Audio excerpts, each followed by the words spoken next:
আসসালামু আলাইকুম, welcome back to my channel Fauzia's mom.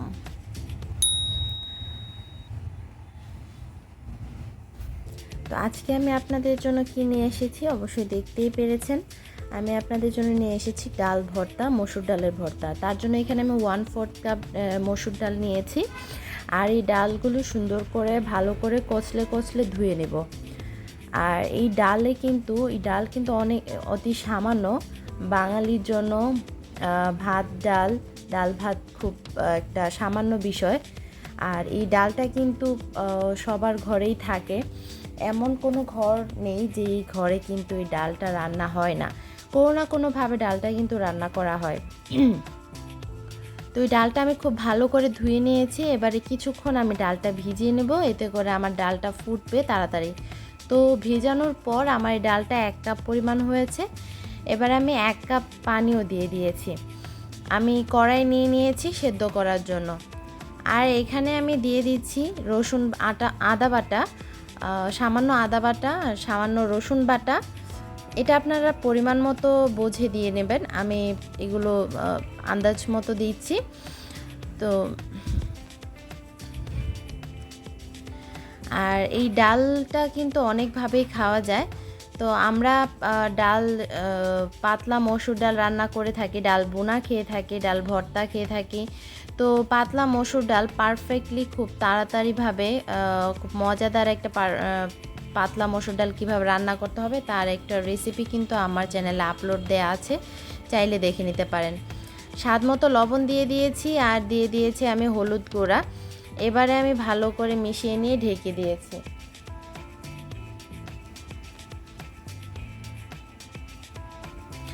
তো কিছুক্ষণ পর ঢাকনাটা উঠানোর পর দেখুন আমার ডালটা কিন্তু সিদ্ধ হয়ে গিয়েছে, পানিটাও শুকিয়ে গিয়েছে। এবারে বাকি যতটুকু পানি রয়েছে এটুকু আমি ঢাকনা খুলে নেড়ে চেড়ে শুকিয়ে নেব। আর ডালটা কিন্তু সুন্দর করে শুকিয়ে নিতে হবে, এতে করে কিন্তু ভর্তাটা ভালো হবে।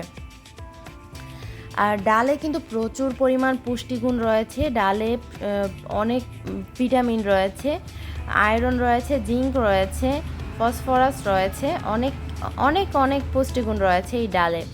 কারণ হচ্ছে এই ডালকে কিন্তু সেজন্য গরিবের মাছ মাংসের সাথে তুলনা করা হয়েছে। এর একটাই কারণ, ডালে প্রচুর পরিমাণ পুষ্টিগুণ রয়েছে। তো আমার ডালটা সেদ্ধ করা হয়ে গিয়েছে ভালো করে। এবারে আমি শুকনো মরিচ কয়েকটা ভেজে নিয়েছি আর এখানে পেঁয়াজ কুচি নিয়েছি। এবার আমি শুকনো মরিচগুলো লবণ দিয়ে ভালো করে মেখে নিচ্ছি। আর এই ডাল ভর্তাটা কিন্তু দারুণ খেতে, আর হচ্ছে খুব অল্প সময়ই করা যায়। আর আমরা কিন্তু ডালের অনেক কিছু খেয়ে থাকি, আসলে ভিন্ন রকম কিছু খেতে কিন্তু মনে চায়, ভালো লাগে। সব সময় একরকম খেতে কিন্তু একঘেয়েমি লাগে। তো একই জিনিসের পুষ্টি পাওয়ার জন্য কিন্তু আপনি ভিন্ন রকমভাবে এটা খেতেই পারেন। তো আর ভর্তাগুলো কিন্তু আমাদের মুখের স্বাদটা বাড়ায়। এবারে আমি সবগুলো একসাথে ভালো করে মেখে নিয়েছি। আর এর মধ্যে আমি কিছুটা সরষে তেল দিয়ে দিচ্ছি। সরষে তেল দিয়ে এটা আমি ভালো করে মেখে নিব। তো এখনও যারা আমার এই চ্যানেলটাকে সাবস্ক্রাইব করেনি, প্লিজ সাবস্ক্রাইব করে আমার পাশে থাকবেন, আমাকে সাপোর্ট দেওয়ার জন্য, আমি যেন নতুন নতুন রেসিপিগুলো নিয়ে আসতে পারি আপনাদের জন্য।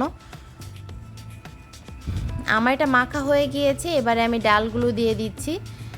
আমার ডালগুলো অনেকটা গরম রয়েছে, যার জন্য আমার মাখাতে একটু কষ্ট হয়েছিল।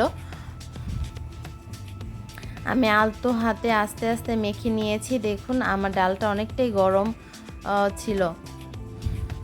এবারে আমি এখানে ধনিয়া পাতা কুচি দিয়ে দিয়েছি। ধনিয়া পাতা কুচিটা দিলে আসলে এটা ফ্লেভারটা ভালো আসে আর স্বাদটা একটু অন্যরকম হয়ে যায়, খেতে দারুণ লাগে। তো এই ডাল ভর্তাটা আপনারা একবার ট্রাই করে দেখতে পারেন, আমার মতো খেতে দারুণ লাগবে। আর আমরা যে হোটেলগুলোতে ডাল ভর্তাগুলো খেয়ে থাকি সেগুলোর মতোই আপনারা এই টেস্টটা পেয়ে যাবেন। আর আপনারা যদি হোটেলের টেস্ট পেতে চান তাহলে আপনারা এখানে কিছুটা টেস্টি সল্ট ব্যবহার করতে পারেন সামান্য পরিমাণে, এতে করে কিন্তু আপনার হোটেলের টেস্টটা পেয়ে যাবেন। আমি টেস্টি সল্টটা দিইনি, আপনারা চাইলে দিয়ে নিতে পারেন। এবারে আমি একটা প্লেটে নিয়ে নিচ্ছি আর একটা চাল কুমড়ো পাতার উপর সার্ভ করেছি।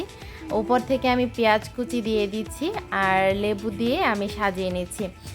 আপনাদের যদি এই রেসিপিটা ভালো লেগে থাকে তাহলে লাইক, কমেন্ট, শেয়ার করতে ভুলবেন না। প্লিজ সাবস্ক্রাইব করে আমার পাশে থাকবেন। তো এতক্ষণ আমার ভিডিওটা দেখার জন্য ধন্যবাদ সবাইকে। ভালো থাকবেন সবাই।